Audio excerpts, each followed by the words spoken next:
Isinusulong ni presumptive President Rodrigo Duterte na maging federalismo ang sistema ng gobyerno para magdala ng kapayapaan sa Mindanao.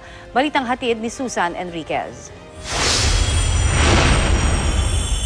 Tumakbo ang ngayon presidential frontrunner Davao City Mayor Rodrigo Duterte sa pangakong isusulong niya ang pagkakaroon ng federal system of government. Ito lang daw ang magdadala ng kapayapaan sa Mindanao. With the failure of BBL, there's a red flag there. The only way that the more of people can be pacified is federalism. Without it, there's going to be a recurring violence. At para mapalitan ng gobyerno, kakailanganin ang pagbabago sa konstitusyon. That is why I said the job of the next president would be to study, create a commission, study the possibility of a constitutional convention. Okay. Amend the constitution towards federalism.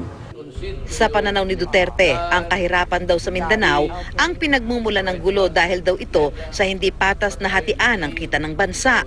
Ilang beses inireklamo ni Duterte ang maliit daw na budget na napupunta sa Mindanao. Sa federalismo daw, mabibigyan ng laya ang mga lokal na pamahalaan na desisyonan ang sarili nilang kita at pagkakagastusan. Kapayapaan din ang tinukoy na dahilan ni Duterte sa pinalutang niyang ideya ng coalition government o pagbibigay ng pwesto sa ilang itinuturing ng mga rebelde, kabilang na ang mga miyembro ng Moro Islamic Liberation Front at ng New People's Army. To join in government. Yes. To join in government, in what positions? Governance. Governance. It would be silly to place them there without the power of governance. And the purpose, the main purpose is Peace. peace. Kamakailan lang lumikha ng ingay ang mga naging pahayag ni Duterte na handa siyang magtayo ng isang revolutionary government.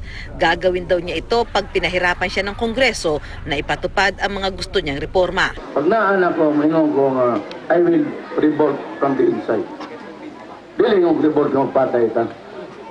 Sunod no, naanak ko'y back up po sa katawan, back up po sa tanan. Ang military, pulis mo sunod na. Susan Enriquez, GMA News.